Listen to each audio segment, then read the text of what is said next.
What if I told you that one of the greatest tragedies in recorded history wasn't an accident? That a blaze which supposedly consumed the greatest repository of human knowledge, the Library of Alexandria, was no mere casualty of war.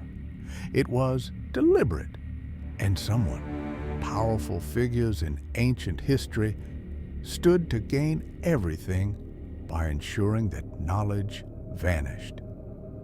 Tonight, we unravel the conspiracies concealed beneath the ashes. The great Library of Alexandria was more than a building.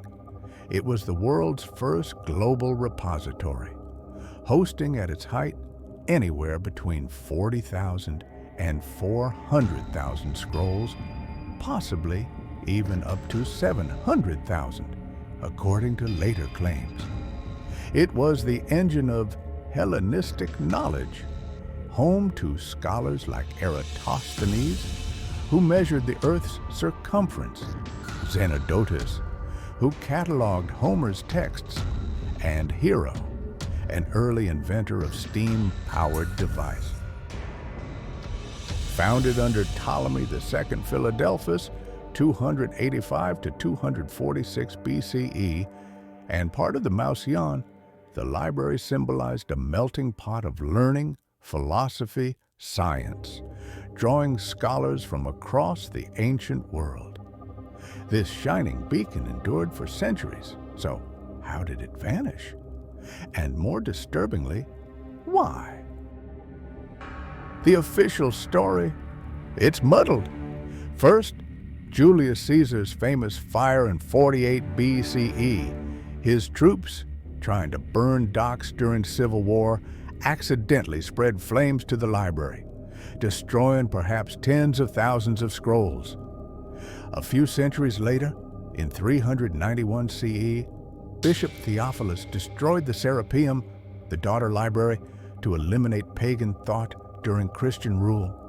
Then, Islamic conquest in 642 CE comes into play, with later accounts claiming Caliph Umar ordered the books burned, though most historians now argue this story only appeared centuries later and is likely myth. The problem? Each version is riddled with gaps, timelines don't align neatly, and some appear overly convenient for certain power structures. That's when suspicion creeps in.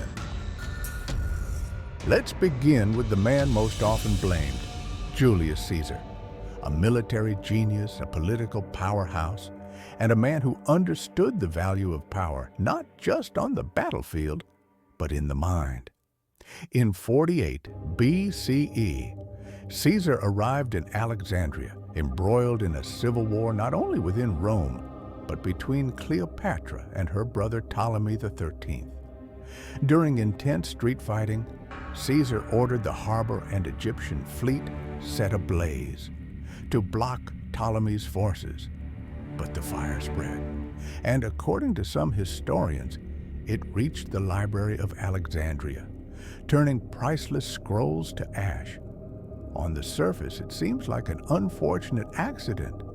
But ask yourself, how likely is it that a military commander as strategic as Caesar didn't anticipate the consequences? Could this fire have been more than collateral damage? Could it have been a calculated strike, a surgical cultural purge meant to cripple a civilization's identity? Alexandria, after all, wasn't just any city. It was a symbol, a rival to Rome's intellectual and cultural authority. Its library, housing Greek, Egyptian, Indian, and Persian knowledge, was a potential threat to Roman supremacy. So what if the fire wasn't just about ships? What if it was about control of the narrative? What if Caesar, ever the master of optics, saw an opportunity to rewrite history, not just with swords, but with smoke? Because if you control what people know, you control what they believe.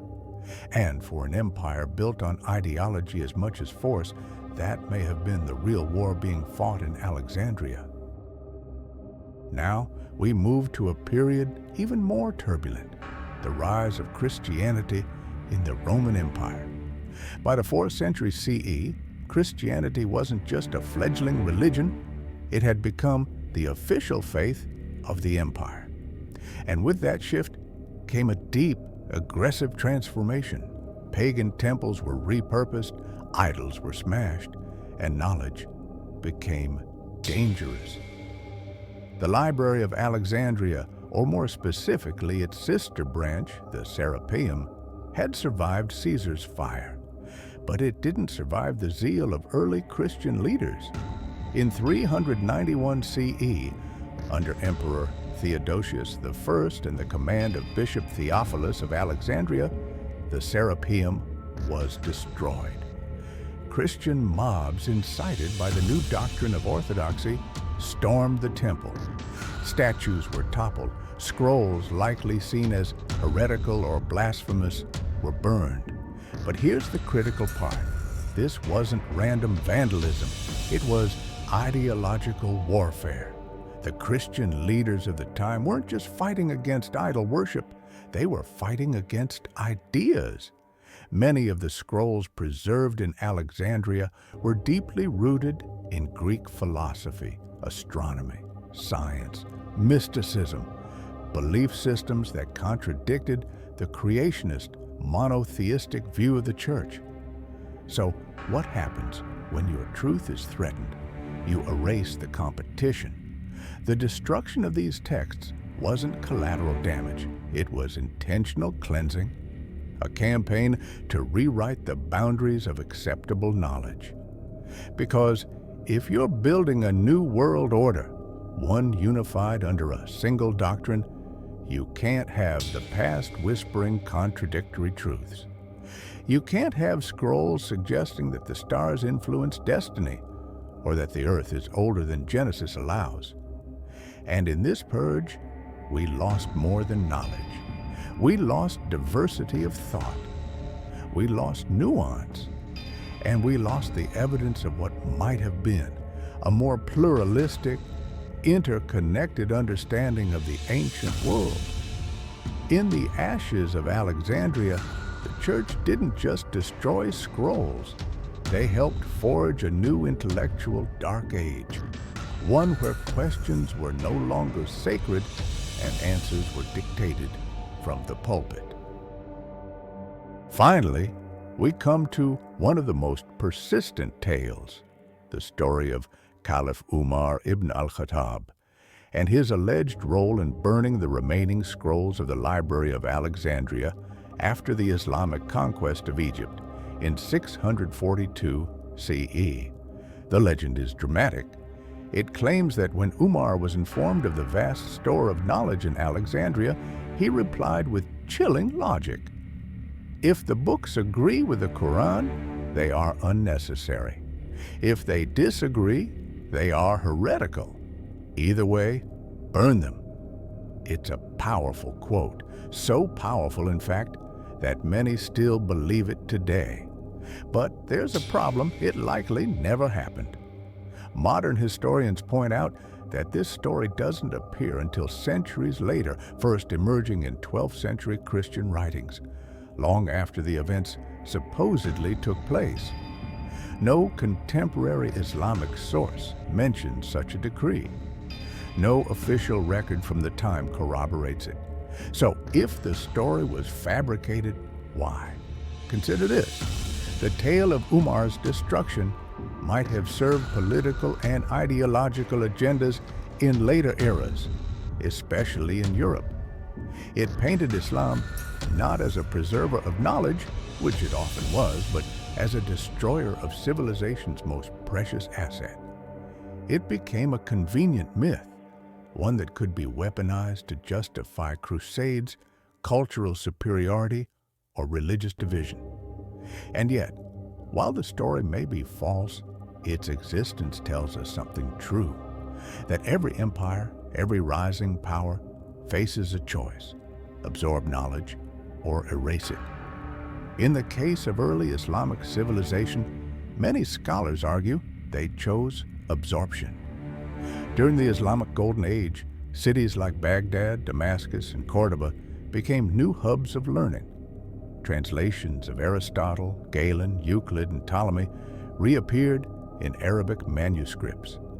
If anything, these rulers preserved fragments of what might have once sat in the Library of Alexandria, but that doesn't mean everything survived.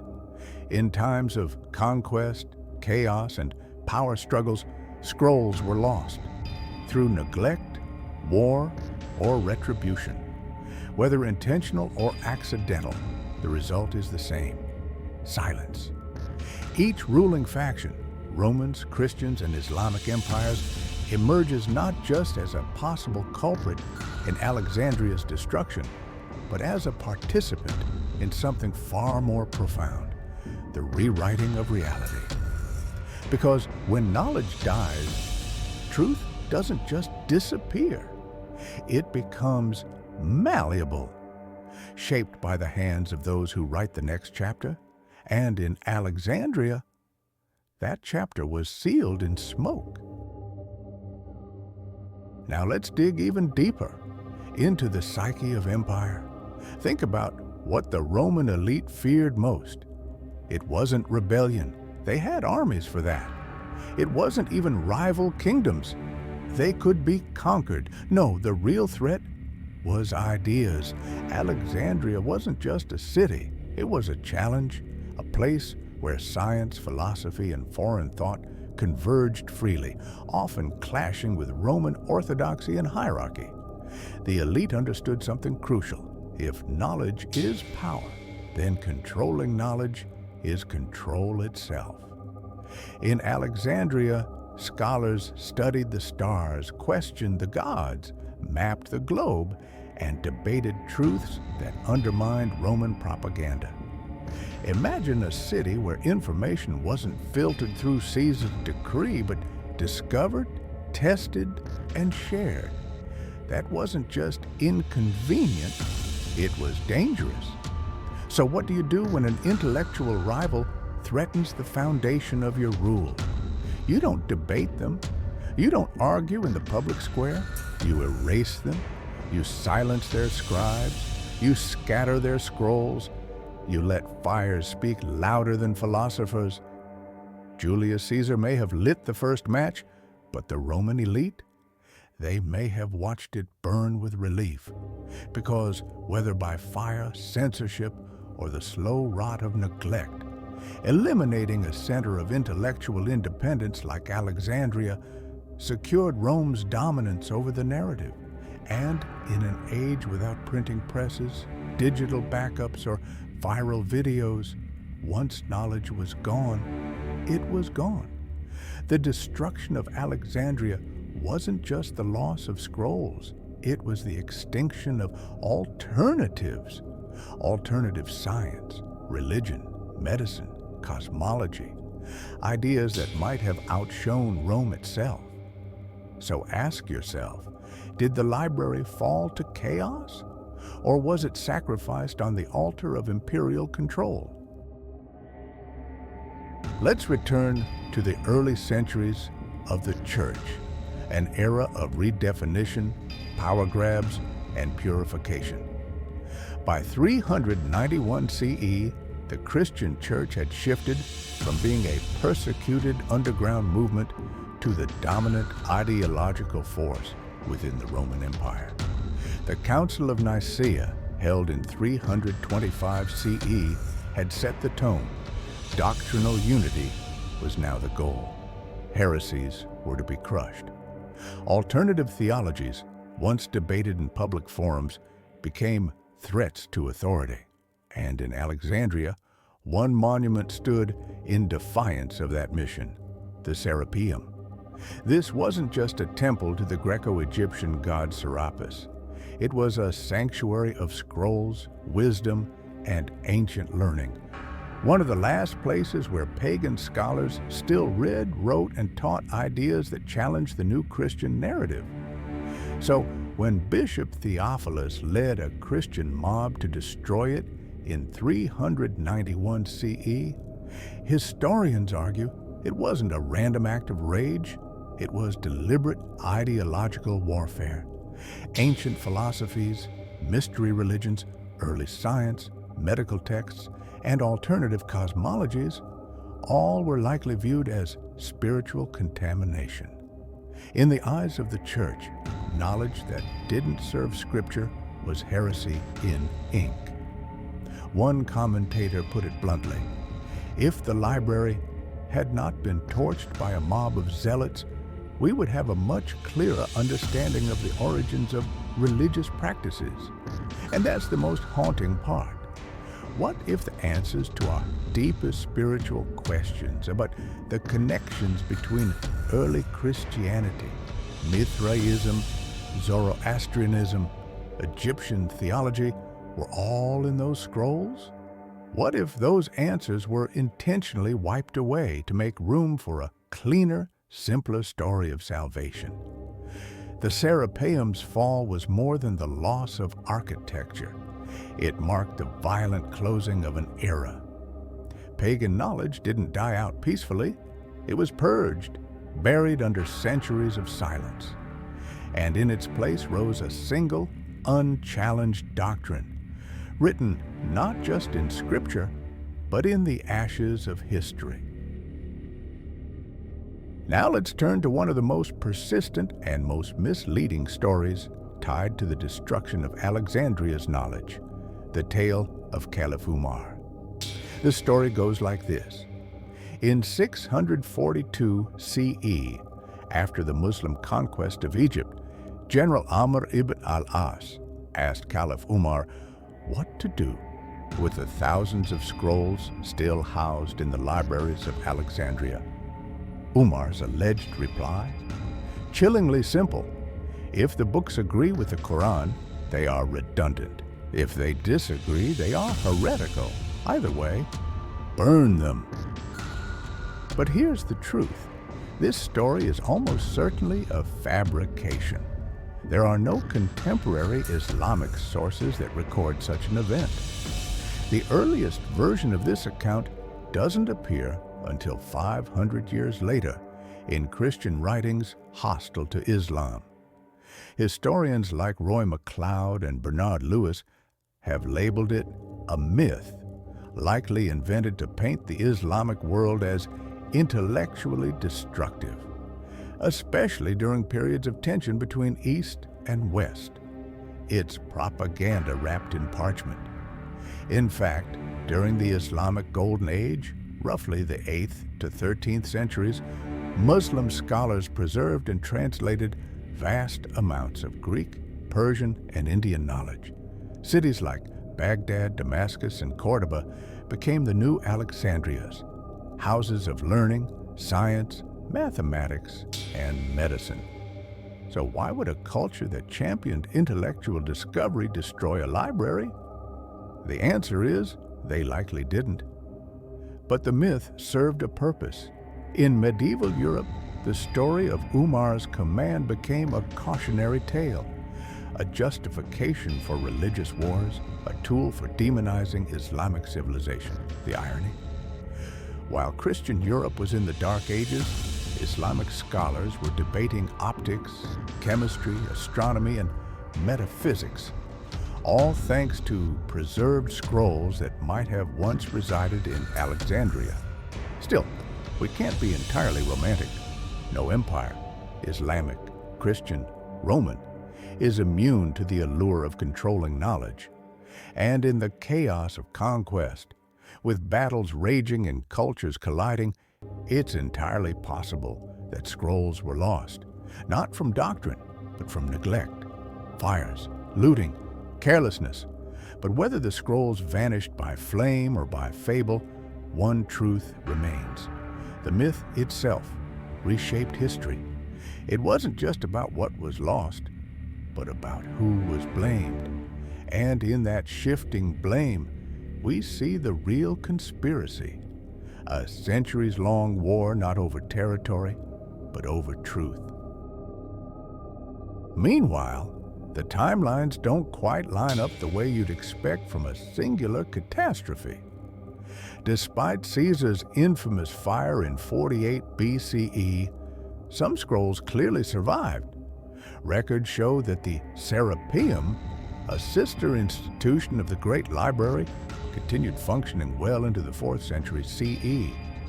This survival tells us something important. The destruction of Alexandria's knowledge wasn't a single tragic moment.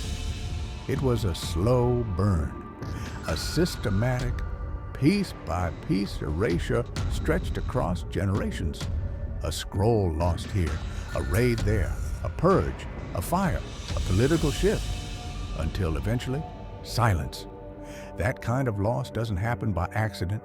It happens when the truth becomes inconvenient, and erasing it becomes more valuable than preserving it. But here's the twist. What if some knowledge wasn't destroyed but smuggled away? We know that classical works resurfaced during the Islamic Golden Age and later the Renaissance. Aristotle, Galen, Ptolemy, surviving in Arabic translations, then reintroduced to Europe. Could this be proof that some scrolls were spirited away? The woman behind the story, secret scribes copying at night, ancient texts hidden in monasteries or desert caves, the rise of centers like Gondishapur, Baghdad, Toledo, as destinations for preserved knowledge suggest purposeful preservation behind the scenes. The result, power retained through ignorance, knowledge controlled yet secretly curated.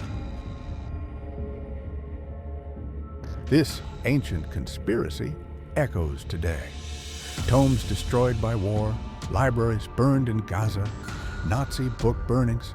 Knowledge is a weapon. And yet, new libraries emerge, like the Bibliotheca Alexandrina, opened in 2002, designed to revive that lost legacy with capacity for 8 million books, but still shadowed by censorship concerns. Whether in ancient scrolls or digital archives, truth remains vulnerable if power controls access. We must ask, when knowledge is suppressed, who gains and who loses forever? The Library of Alexandria didn't just burn, it was erased piece by piece by those who understood the threat knowledge posed. The winners were those who mastered not only swords, but silence. So next time someone says, "It's history," you now know. The past is written by those who survive, often written by those who hide, distort, or destroy. If you want to dig deeper and read the forbidden scrolls, subscribe to the dark side of history, because some truths refuse to stay buried.